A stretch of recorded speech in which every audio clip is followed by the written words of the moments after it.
Holding a global summit like the G7 is a big deal. The biggest leaders of the world arrive with their teams, so every minute detail is planned. But despite all the preparation and planning, some things cannot be controlled. Italy is learning it the hard way.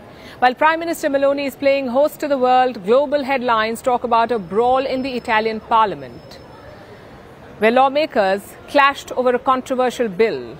Leaders shoved one another, threw punches and fell to the ground. Amid this scuffle, one lawmaker was injured and had to be evacuated in a wheelchair. Here's a report. Just as Italy prepared to welcome world leaders for the G7 summit, this is what some Italian leaders were up to.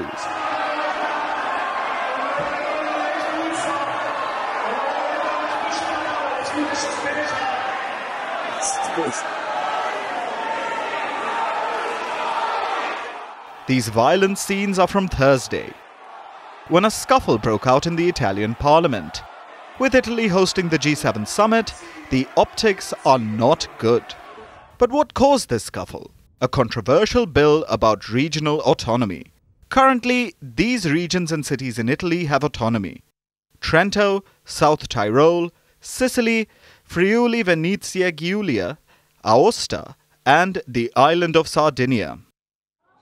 Most of these are concentrated in northern Italy. So Italy's far-right government plans to grant some additional regions more autonomy.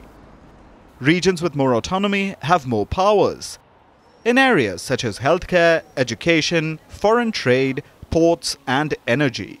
This makes autonomous regions financially stronger. But it also increases their tax revenue that's due to the central government. Opponents of the proposal say this is not a good idea because it may increase the north-south divide in the country and create more hardship for the impoverished south. Tensions soared when the same bill was discussed in Parliament.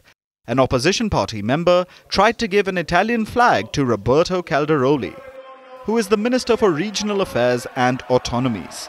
Calderoli rejected the tricolour flag and backed away.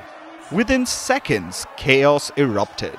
Others in the lower chamber joined the fray. They shoved one another, threw punches.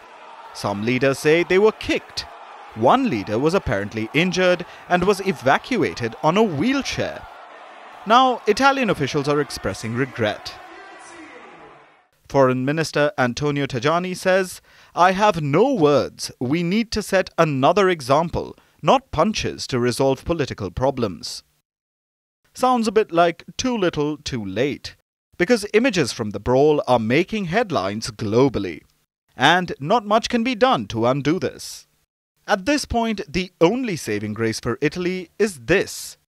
Brawls have a long history of playing out in parliaments, and this happens time and again around the world. In Taiwan, lawmakers have thrown punches, chairs, and eggs. In fact, a brawl broke out just last month. In 2020, legislators in Taiwan even threw pig hearts, intestines, and lungs. For context, this was after the ruling party decided to allow imports of pork from the US, which contained a controversial additive. And when it comes to fights, lawmakers can get creative. Less than a month ago, a lawmaker was doused with water during a parliamentary debate in Georgia.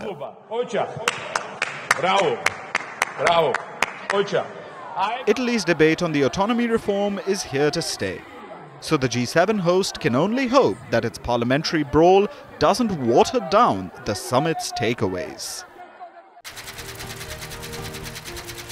Fan of Italy's famous cuisine? Well, we are serving it with a side of diplomacy. As the G7 leaders gather in southern Italy, Vantage is taking you to the heart of the action. What's the agenda? Who is invited? And how is Italy preparing for it? Catch the special edition of Vantage throughout this week, only on Firstpost.